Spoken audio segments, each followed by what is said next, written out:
Hey girl, hey! Welcome to With a Gay Twist. This is the inaugural episode. The first one. Yay. It's real. We're doing Welcome. it. We are a bi-weekly podcast hosted by two homosexuals who will talk about news, politics, and pop culture, but with a gay twist. I am Zach. And honey, that sanctuary looks like it's been hosed down with Pepto-Bismol. And I'm Mason, and no one mourns the wicked. They sure don't. On today's podcast, we will be talking about the 1-year anniversary of the January 6th insurrection. Talking about wicked. Speaking of wicked, no one mourns the wicked. So we'll be talking about that, and then a little later today, we will be learning about our queer person in history. Mason, who's going to be our queer person in history this week? Today is the fabulous Bayard Rustin. You should definitely know who Bayard Rustin is. And so if you don't, stay tuned. We'll get more into that later. I cannot wait. It's going to be great. But first, Mason, you looking? That's right. It's the segment where we talk about what we've been looking at from television, film, or other media. So Mason, what you looking at? This week, I was looking at Matrix Resurrections, the newest installment of The Matrix. Was it? I've also been looking at this as well. 20 years in the future? 20 years. It's hard to believe. Because the original Matrix was in 1999, and then the second and the third one, I believe, came out 6 months apart. I believe so, yes. Yeah, Revolutions, yes. So Matrix Reload and Matrix Revolutions came out 6 months apart in 2003. So we're 18 years. Wow. 18 years waiting for Resurrections. And spoiler alert for those of you that haven't watched it, they left the ending of this film open to another installment. I hope they do. I mean, I think Lana Wachowski did a fabulous job with this film. I think that she had the cast to do it with. She had the cast to do it with, for sure, even though we did not have Lawrence Fishburne, sadly. No. But she did such a fantastic job with this film. I think the film is unexpected.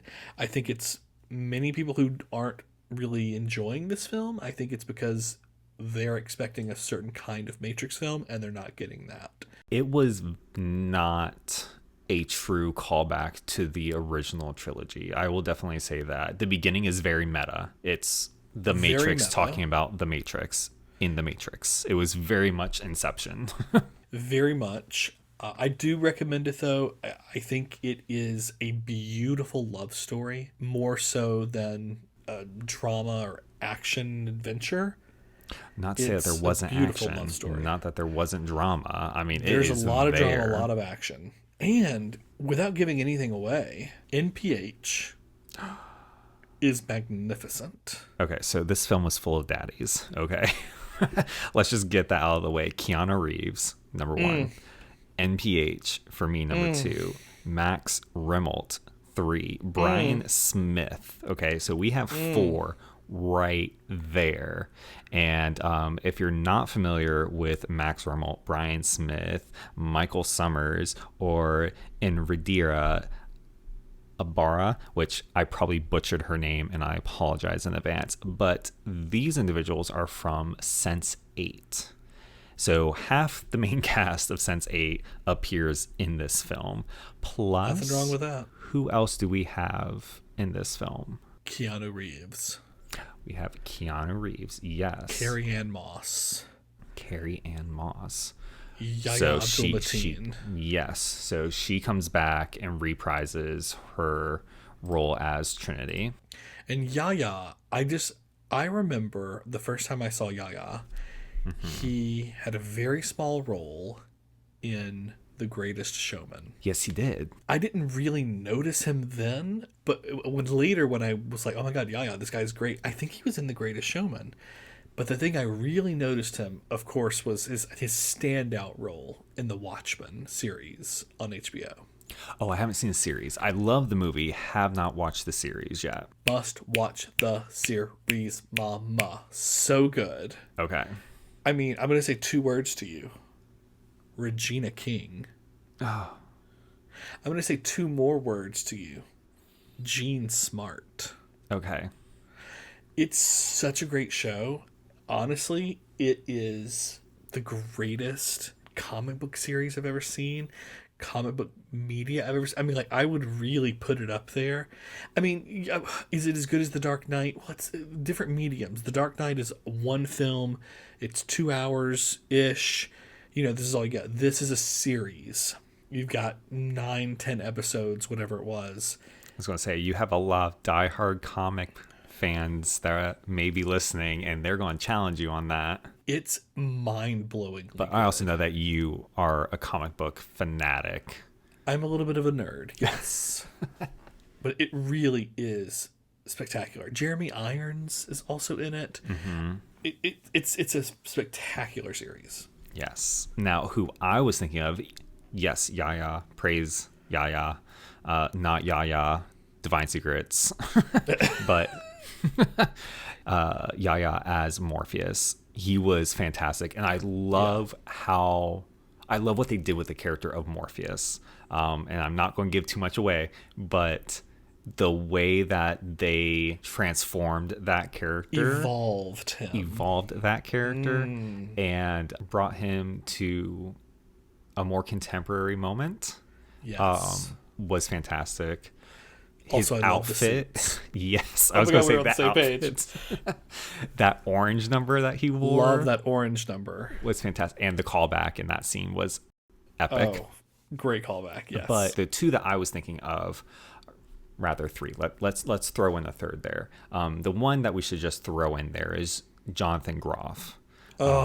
He did wonderful in his role. Great job. Yes, although, as much as Yaya's Morpheus was a evolved callback to the original Morpheus, I don't think Jonathan's... No spoilers, but I don't think that Jonathan's character was as closely followed as I would have preferred. I think that there could have been some more that would have been brought in from the other films. Sure. He tried. Give him props that he tried. He did.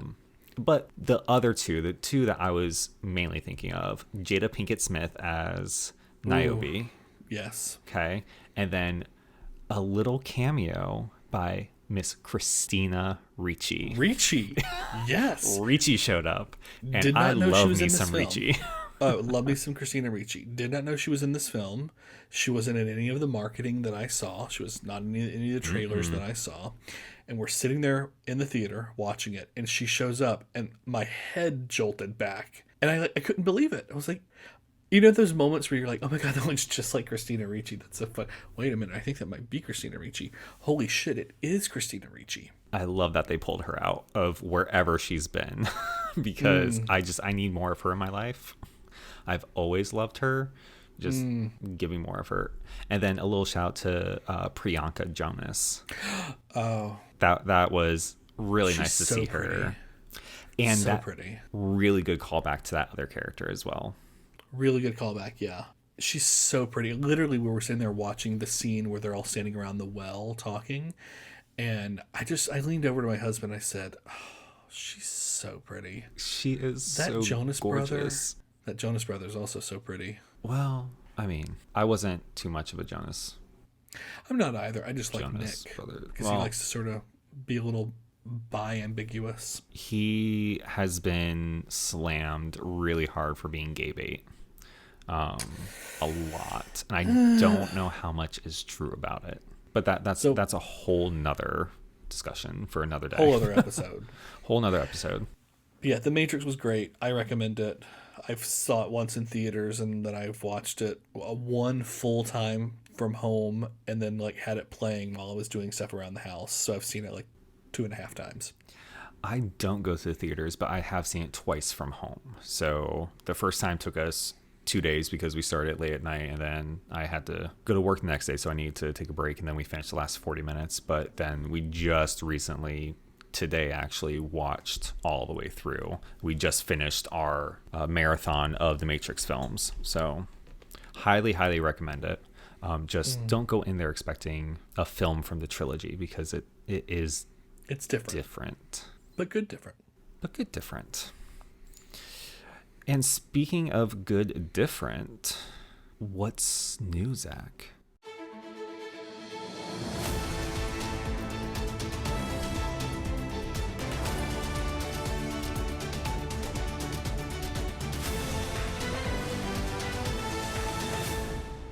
That's right. It's the segment where we talk about the news that caught our eye this week. Well, Mason, it is a new year. It is the first week of the new year. And that means, hallelujah, and that means we're at the 1 year anniversary of the January 6th insurrection. I don't think that we could have an episode this week where we did not reflect on the last year and what January 6th did. It was a very tumultuous time, and it was from the 6th, and then 1 week to the day after that, Trump was impeached for the second time, and then 1 week to the day after that, Joe Biden was inaugurated. It was a very busy 3 weeks in January. It was. I mean, it was even busy the few weeks before January 6th because of what was happening with the lawsuits after Election Day. I mean, November and December was filled with these acts to try and overturn a valid voting process. You're exactly right. So I thought what we would do today is sort of break this up into 3 segments. I thought we could talk a little bit about what was supposed to happen on January 6th, if this were a normal time period. What was January 6th supposed to look like? What actually happened on January 6th? Mm-hmm. And then what happened after January 6th? What steps have been taken since then? I think that sounds like a lovely plan. Okay, well, then let's do it, Mama. Let's do it. So, first let's put on our foundation. Let's moisturize first, and then we'll put on our foundation. What was supposed to happen on that day? So January 6th is a day that we might call January 6th as if it's just like another day on the calendar, but January 6th actually is a very special day. It is the day that is written into law as the day that Congress certifies the election from the Electoral College. It happens every year on January 6th, as opposed to Election Day, which does not have a set day. Election Day just happens on the first Tuesday after the first Monday, so every year it's a little bit different, sort of like Thanksgiving. Whereas January 6th is like Christmas. No. Every year it's on the same day. Gotcha. The new Congress gets sworn in on the 3rd, and on the 6th is when they certify the election from the Electoral College. So Election Day happens. Does that mean, does that mean that we have a swearing in of a new Congress? I don't believe so, right? Because this is not an election year. You mean for this week? For today, when the episode comes out, January 3rd. No, because there were no congressional elections held. Correct, right. So we're coming into a midterm election year. So the swearing in of a new Congress happens biannually. Yes, that's correct. So Election Day happens the first Tuesday after the first Monday. And really, when we talk about Election Day and the Electoral College, it gets a little confusing. So I thought it might be beneficial if we had the first ever crash course. That's right. We're going to do a quick crash course on how do you elect a president in the first place? We got to teach the children, honey. It's complicated, Mason. I mean, when I grew up, I thought you vote on a ballot, you put it in a box, someone counts that box, and then whoever had the most votes wins. That's what I thought. And that's what democracy is supposed to be, right? But a direct democracy, yes. Correct. We are not a direct democracy. What are we? We are not. We are a constitutional republic. Correct. Or, as other people say, democratic republic. Or democratic republic. It is a little complicated. We're going to try to keep this simple. So essentially, when you go to the ballot box on election day, you are not voting for the person that you want to get your votes. You are voting for a person, and then in your state, because elections are actually not national elections, they're state elections. They are not federally governed, people. They are not. Every state governs how they run their own elections. So what you're doing is you are voting for who do you want your state's electors to vote for. So it's a little indirect.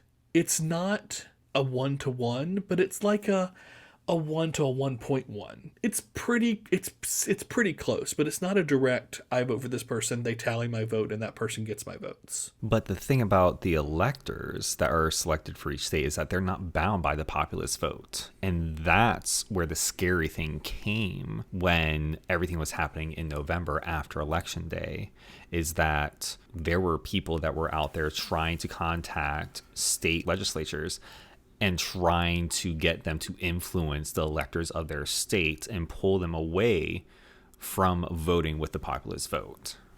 Which would be called faithless electors. Correct. Yes, and some states allow faithless electors and some states do not. But you're right, there was some hanky-panky going on in states where Joe Biden did win, and they were trying to say, hey, you electoral college members, just don't vote for Joe Biden.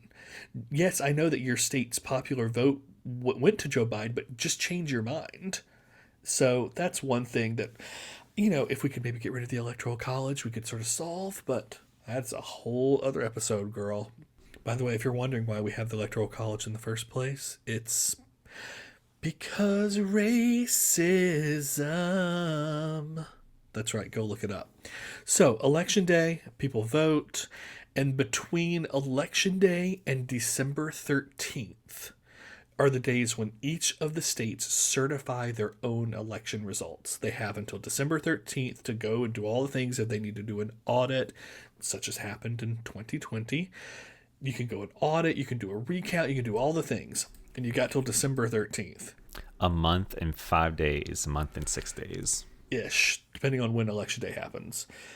Because on December 14th, that is when the Electoral College gets together and they officially vote. And they send their results to D.C. They have to send them in by December 23rd. In all essence, that really is it. Once the Electoral College votes on December 14th, the president-elect has been selected. And there is nothing that can be done past that, contrary to what Trump thought on January 6th. Right, because after that, once Congress gets those results from each state, all they're doing is opening up, saying, and the winner of Minnesota is Joe Biden, set aside. Mm-hmm. Now, there is a process where, as we saw, those certifications can be challenged. Correct. You can make objections, and objections were held that day. So this actually comes from U.S. Code Title 3, Chapter 1, Section 15, which says, Congress shall be in session on the 6th day of January, succeeding every meeting of the electors. The House and the Senate shall meet in the hall of the House of Representatives at the hour of 1 o'clock in the afternoon on that day. And the President of the Senate shall be the presiding officer. So it is in law. January 6th at 1 o'clock, this is what we do, mama. You ain't got a choice. I hope you got your pearls on. We're doing it. And then it lays out exactly what's going to happen. One, you have tellers, one senator and one member of Congress from each party, read aloud the tally for each candidate to the chamber. So, for example, and they go in alphabetical order. So they start with Alabama. So the first teller comes up and says, Alabama, a total of, I cannot remember the number of electoral votes that Alabama has, at 6, 7, or 8. 7 electoral college votes. This is how many go for Joe Biden. This is how many go for Donald Trump. Trump won Alabama, so it would be Joe Biden 0, Donald Trump 7. And then the president of the Senate, who happens to be the vice president, Mike Pence, he then puts those on the record, and we go after Alabama, Alaska. And they just go down through the states in order. I love that you know the alphabetical order because you said they go in alphabetical order, and here I am. I'm like, okay, I know it's A, but what's first? It's Alabama, then Alaska, Arizona, Arkansas, California, Colorado, Connecticut, and more. Delaware, Florida, Georgia, Hawaii, Idaho, Illinois, and Indiana. And then there's 35 to go. Oh, you know that little song thing. That's the only way I know that. I don't actually have them memorized. So anyway, they go through. The tellers announce the tallies. The vice president announces the final results. And then typically that's it.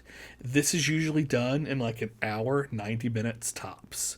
Now, like you mentioned, you can object. It requires one senator and one member of Congress. They have to submit their objection in writing. When they submit that objection, it must be short. You get 5 minutes to speak, and then the joint session is then suspended. So everyone's all together in one house, in one chamber. They suspend the joint session. They tell each chamber to go back to their respective chambers, and they can then debate. Debate can only last 2 hours. That is all. And how many times did this happen? On this past January 6th, I believe it happened 3 times. Gosh, I feel like it was more. There were plans for it for there to be more. There was, and then our story gets interesting. But anyways, go back to what's supposed to happen. So we have, if objections occur, 2 hours max. And then at the end of the 2 hours, you call the question. It is time to vote. Do we accept or reject the objection? The objection can either be accepted or rejected, but it does require both chambers to accept the objection in order to toss the votes out for that state. That was not going to happen. Some people did vote to toss those votes out, but those objections failed. And that's fine. The motion fails. You move on to the next state. And by the time you get to the very last state, Wyoming, all right, and that's Wyoming. Here's the totals. Congratulations, we have a new president-elect. Done. Well, sort of didn't happen this year. We sort of had a little something go on. Definitely didn't. So the next bit, section 2, we'll call it, is, so then what did happen? Or what do they attempt to do? This is where the January 6th committee has uncovered a lot of fascinating information. There's been some really fabulous reporting on what the committee has been able to find of what the plan was for that day. And that's interviewing over 300 individuals that are connected in some fashion, whether they worked directly or indirectly with former President Trump, or whether they were a part of the planning of any of the rallies, which they actually went back as far as some of the rallies that happened in December, which were the Stop the Steal rallies that were occurring. Yes. Yeah, fascinating amount of people, and I believe that they've also subpoenaed and received over 300,000 different documents and intel. I mean, it's a lot. Staggering the amount of data that they have been able to go through, both through interviews and the actual documents that they've received. They're doing the Lord's work. Incredibly quick too. I mean, if you think about it, think about 300,000 documents. January 6th committee has how many members? 8, right? I believe it's 8. It is definitely less than 10. I know that for a fact, but I want to say it's 8. I want to say it's 6 Democratic, 2 Republican, and then, of course, we're not including their staffers, because they do have staffers that are on there that are just not credited in our sources at this moment. But they're also doing the Lord's work. I mean, still, 300,000, divide that up into a year. I mean, you're looking at just shy of, I would say, if my math is even close, about 750 documents a day that you're having to go through, and then times that by how many pages. It's a lot. So one of those documents that they've uncovered is a 36-page PowerPoint presentation. Oh my God, so scandalous. Very scandalous. So in the days leading up to January 6th, Trump was getting more and more desperate for how to overturn this election, presumably, allegedly. He had tried everything he could. He threw lawsuits at every state that he could throw a lawsuit at, all of which were overturned or not heard. And called states. He called state secretaries of state and governors and tried to convince them to, quote unquote, find votes. He did a lot of things. and none of them worked in his favor. Every court, even the Supreme Court, voted against him and said, no, these election results are valid. Move forward. Now, and keep in mind that the majority of the Supreme Court that exists today were his appointees. Yeah. So, I mean, when Correct. that kind of made me feel a little good about the status. I mean, I'm not happy with the balance or imbalance of the Supreme Court at this moment when it comes to political ideologies, but that at least gave me some hope that the individuals that are seated there in those positions have some level of ethics and morals, and no, I'm here to do my job. I'm not here to be your lapdog. Yeah. So, in the days leading up to January 6th, Mark Meadows, who's the chief of staff at the time, and Trump and others met in the Oval Office for several days, trying to come up with what they could do. Now, Mark Meadows had this 36-page PowerPoint presentation, which was prepared by an unknown source. I was going to say, it wasn't prepared by Mark Meadows, and there is speculation about who prepared it, but... There is some speculation, but it has not been substantiated. Correct. So it was prepared by unknown sources. So the PowerPoint outlined the steps that Trump and others could take to overturn the election. Now remember, at this point, the election is de facto over. I mean, the Electoral College has voted, and Congress, sure, you can object to the counting of the votes and the certifying of the votes in Congress, but okay, you object, you go debate for 2 hours, you come back, we vote again. There's not enough votes to overturn it, so this is not going to work your way. Right. Now, do we know what would have happened if one of those objections would have carried? What's the process then? The votes for that state, their votes would have been tossed out, but all the other ones are still there. So it really wouldn't have, I'm just playing devil's advocate here, Sure. But it wouldn't have made a difference until they reached below the threshold of Correct. 270. If they'd gotten below 270, then things would get interesting, and I would love, if you know any gay lawyers who know some of that stuff, please come on the podcast. Teach us. Come play with us. Come play with us. So the January 6th PowerPoint presentation basically outlined what could happen. It included Trump declaring a national security emergency and accusing China of gaining control over the election system and claiming that U.S. electronic voting systems were under foreign interference and control. Notice how it was China and not Russia in his narrative.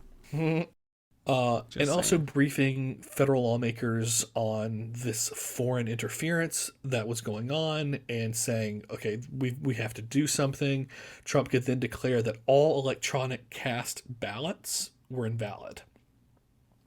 After he declared all the electronically cast ballots invalid, he could then instruct Congress to undergo a recount of only the legal and genuine, quote unquote, legal and genuine paper ballots. Which this is sounding oddly familiar.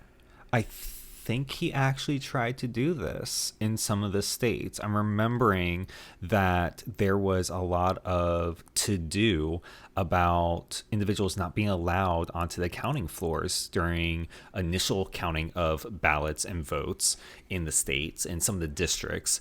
I'm thinking of Chicago being one of the main areas that this happened.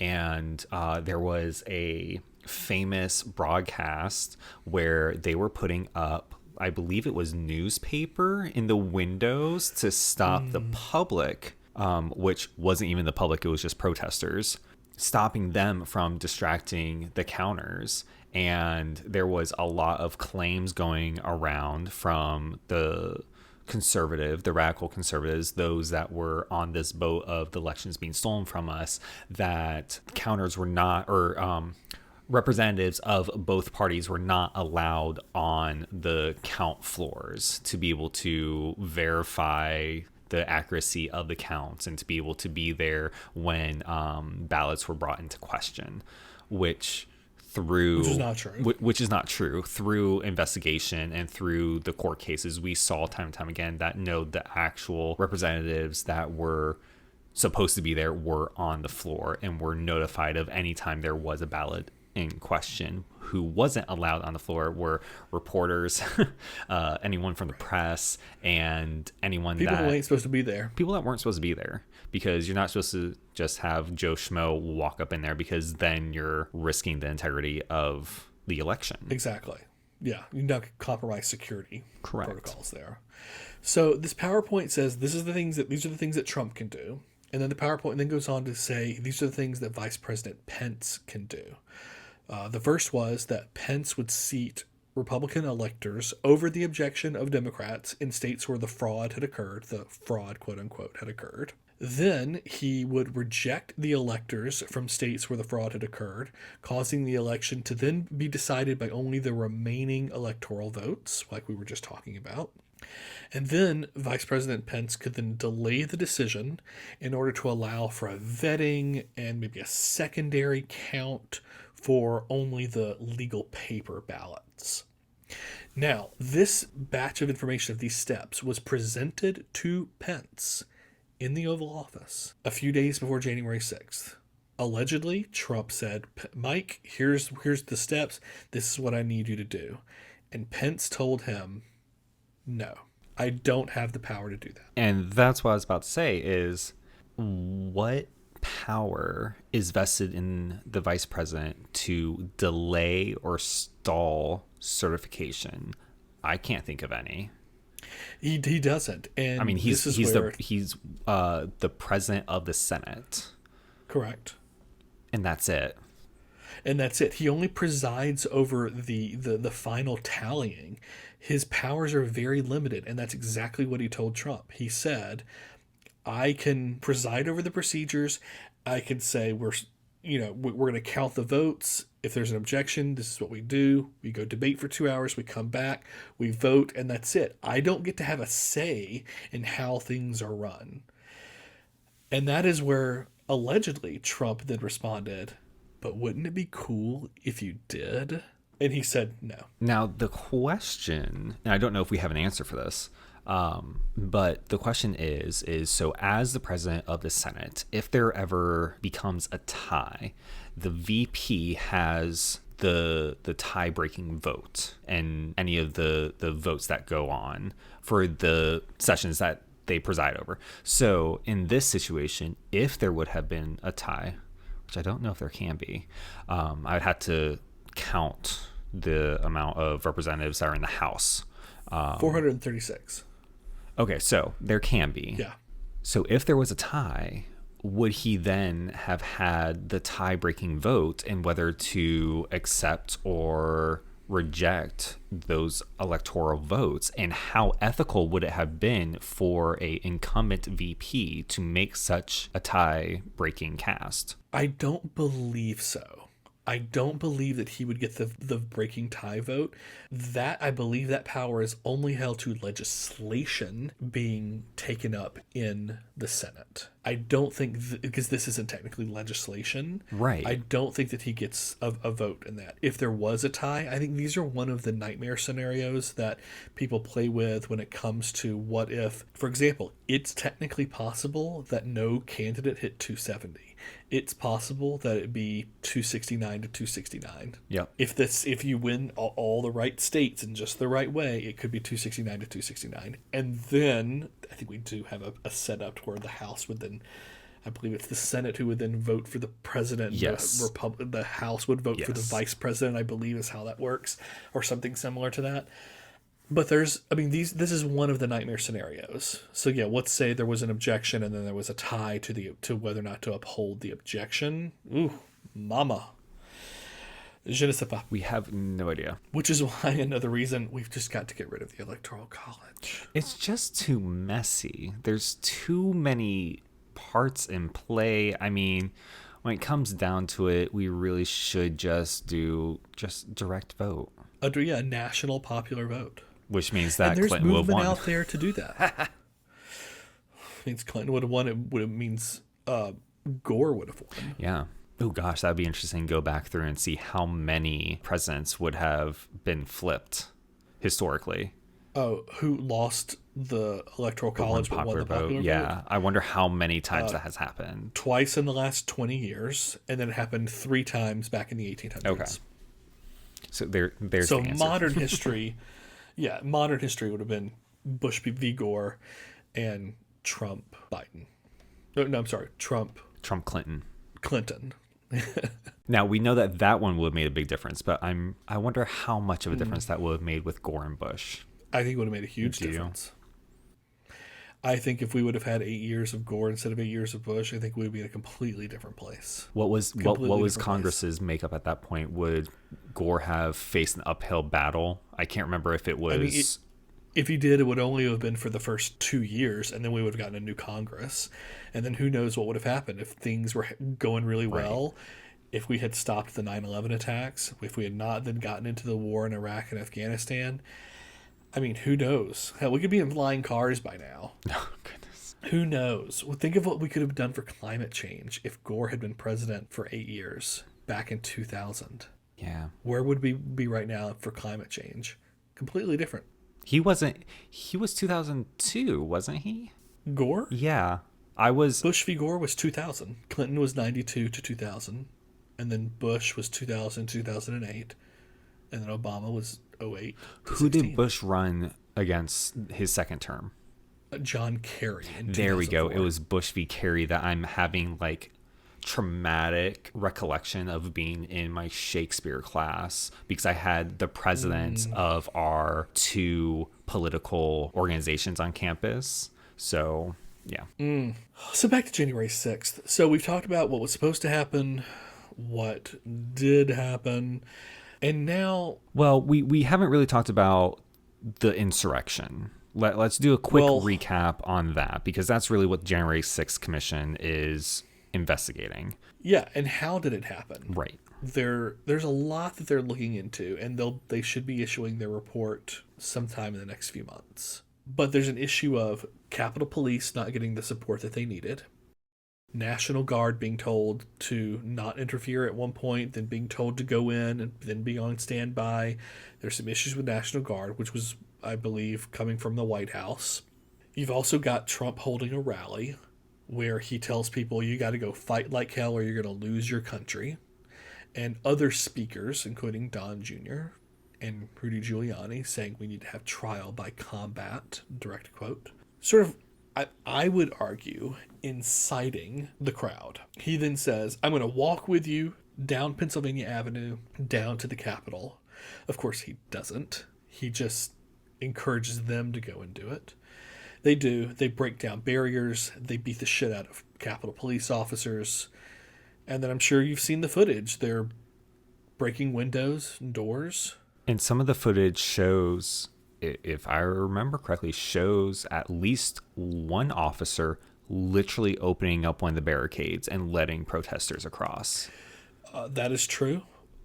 There's a lot of interesting questions. Interplay. There's a lot of interesting things happening in terms of how did some of the protesters know what to do, know where to go. There are questions now of did they have inside help? Were Capitol Police officers involved? Were members of Congress involved by giving tours to some of these people in the days leading up to it? There are a couple members of Congress who I'm sure the January 6th committee is going to get into it, of who did you call, who did you have contact with, and who did you give these tours to? There are some that have been subpoenaed, correct? Yeah. Yeah, I think that they're up next once they come back from recess. I think they're on the list to sit before us for 5, 6, 10 hours, and we're going to question the hell out of you. Now, there's a fabulous HBO documentary called 4 Hours at the Capitol, and it lays out what happened during those 4 hours. It's a terrific documentary. I highly recommend it. There is a portion where when Congress is in there doing their thing, and they are then told, we need everyone to evacuate right now. The building has been broken into. Everyone come with us. Now, the Capitol is a little labyrinthine. There are hallways and there are tunnels. And it is, if you don't know that place like the back of your hand, it is very easy to get lost. Mm-hmm. But that also means there's ways for people to sneak out. And so that's what they did, was they snuck people out and hid them in like back rooms and barricaded doors and such. At one point, they were told, buses have arrived. They are outside for us to sneak out this back hallway and load all members of Congress onto these buses and to get them the hell out of there. I do remember hearing that. One member of Congress, when he heard this, Eric Swalwell, he is a Democrat from California. He is interviewed in this documentary, and he says, when they told us buses were here, I started texting everyone on my phone saying, do not get on the buses. We have to stay here. Because what his thought was, if we get on the buses, we'll never come back. God knows what's going to happen to us once we get on those buses and we're all in one place out in public. And two, we then abandon the house and the rioters have won it. They could create a stronghold here. They could barricade the doors with whomever they were able to get their hands on as hostages. I mean, who knows at this point where they are, how many there are, what kind of ammunition or weapons they have. Who knew? To me, that was the terrifying moment of that documentary, was that thought of, wow, we really were really that close. Who knows what could have happened had they all gotten out? Is he former military?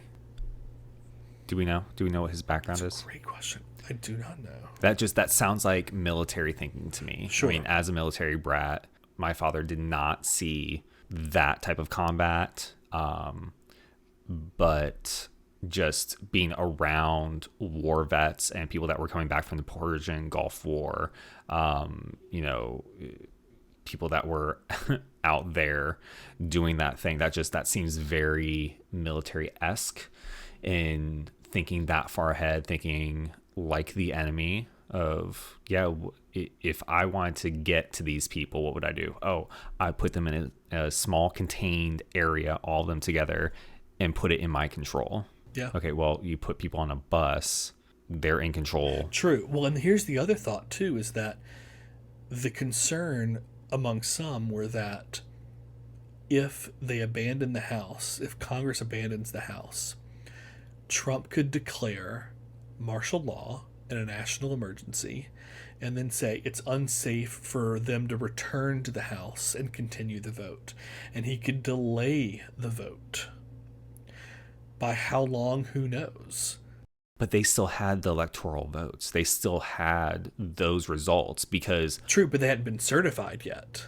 They hadn't been certified yet, but... I mean, he could delay it out as long as he wants, but as long as those congressional representatives and the people that were in charge of carrying those boxes...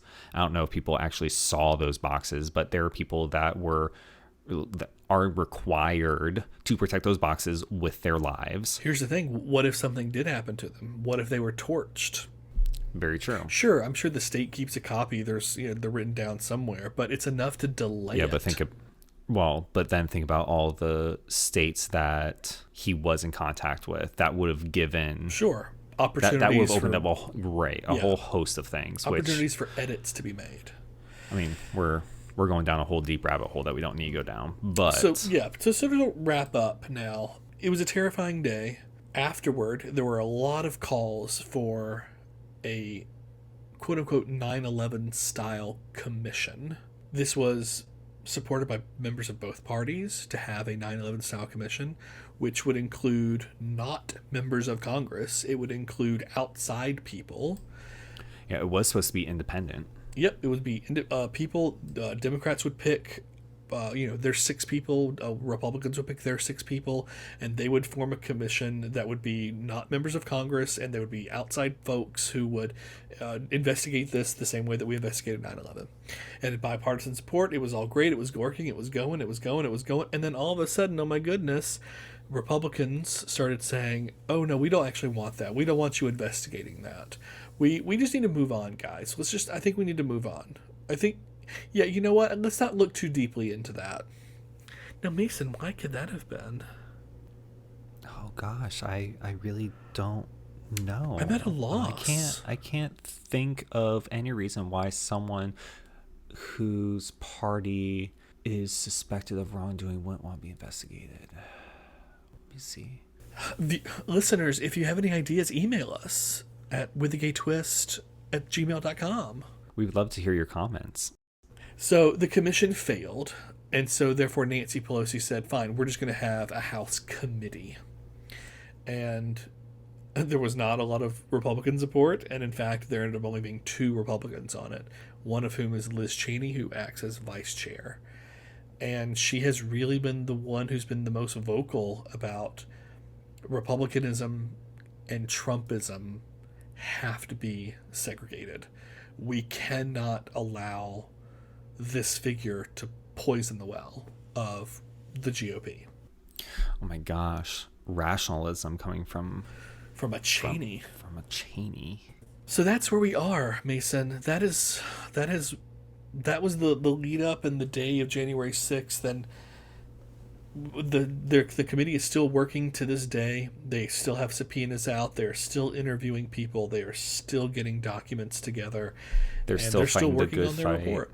Yeah, they're still fighting the good fight. Even against Trump, he's still trying to lobby his executive immunity full-fledged, especially with documents that are housed underneath the NARA right now. So that's a case that he has failed twice. So he failed at district court, and then he failed at the D.C. Court of Appeals to keep those documents that the House has requested, or that the January 6th committee has requested. And he had until January 23rd to appeal to the Supreme Court for certiorari, which is basically just the Supreme Court saying, yes, we'll hear your case. Now, I am not up on the current status of that case. I don't know if SOTUS has granted cert to it. If they do grant cert to it, they do have quite a while to list, to actually have that come up. But the lower courts have made it their opinion that this matter should be held expeditiously with how quickly the January 6th Commission is working through things. So they are expecting that even if SOTUS did grant cert to this, that we should have a decision from them in a timely enough manner that January 6th can publish their findings by June of this coming year. Fingers crossed. Fingers crossed. So now we're going to move on to my favorite segment. Mine too. It is, I don't know her.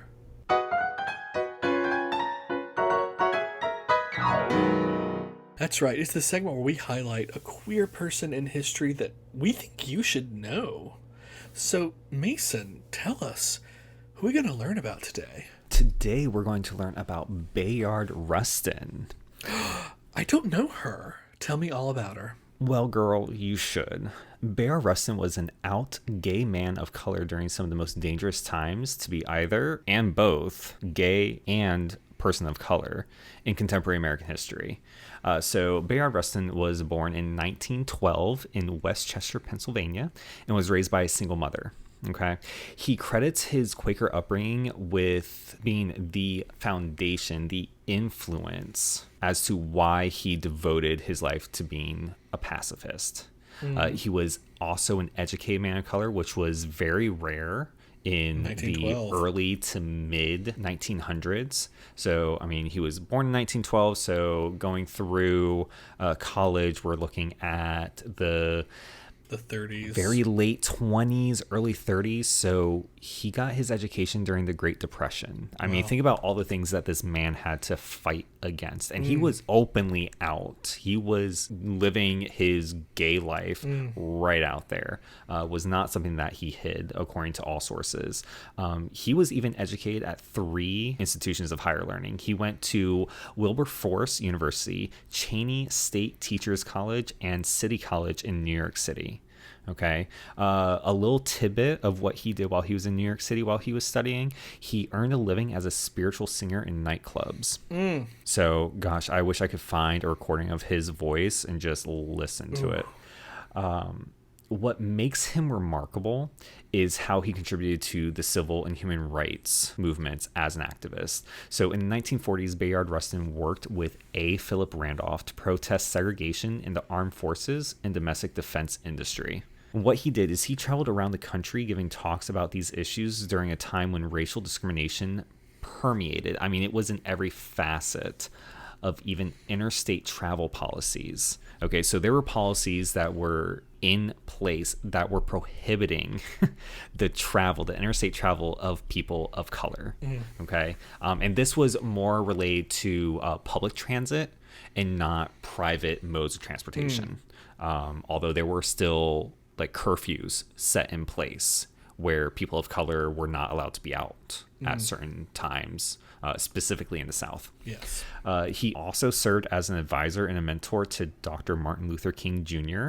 So he was in the behind the scenes of a lot of things that we know of, but we just never heard about Mr. Rustin because of his out gay life. Gotcha. He was taken out of the limelight and put behind the scenes because they didn't want his out lifestyle to impact their cause. So unfortunately, like I said, because of that, he was the prominent force behind the scenes during the 50s and 60s civil rights movement. And one thing to note is that we have to remember that this was before Stonewall. So this was a time when being out was literally a crime and just existing. And you'll hear us say this time and time again, being queer is political.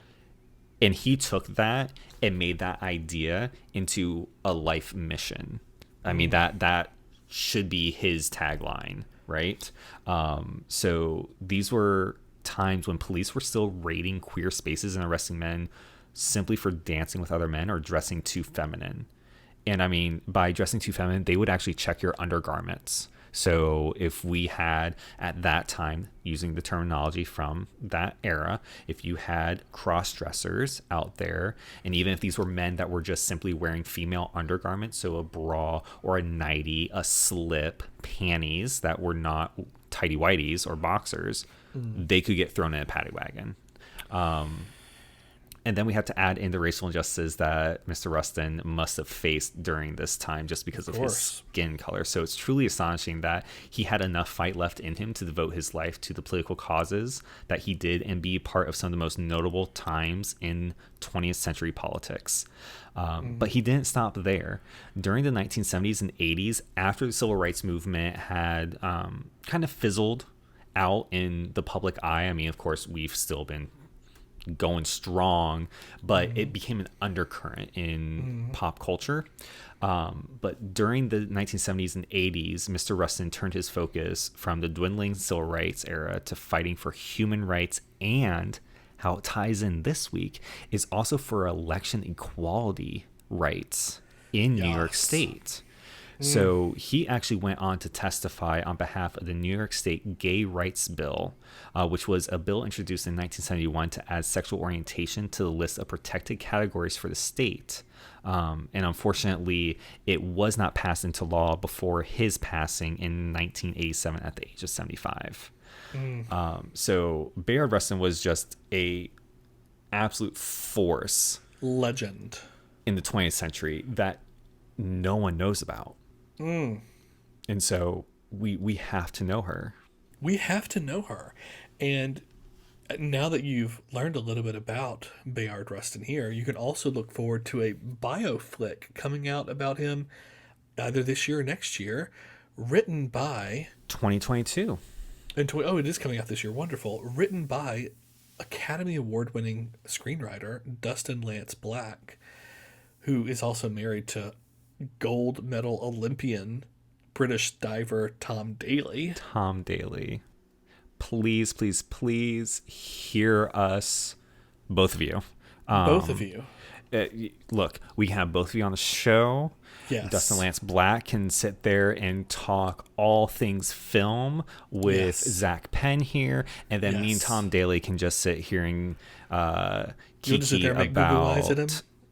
I mean that. I mean, I did swim as well competitively, but we can just sit here and kiki about all things crafting.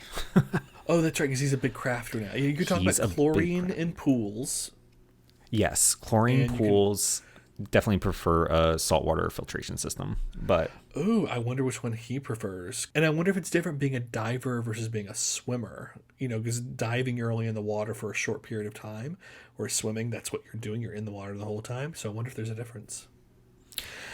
So, Tom, please come on the show and tell us. come play with us. And Lance, same. Come talk to us about film and this great intersection that you've been able to master between combining your love of screenwriting and moving the dial in terms of the cultural understanding and zeitgeist of human rights. Would love to have either of you. Okay, well, that does it for us here on the podcast this week. Thank you so much for listening. Make sure to follow us on social media. You can follow the show on Twitter at With a Gay Twist. You can follow me at ZacharyPenn48. Or you can follow me at Real Mason Dixon. You can also email us at withagaytwist@gmail.com. Make sure to give us a rating on your favorite podcast app so that other fabulous queens such as yourself can find us. And remember, being queer is political. Bye, girl, bye. Later.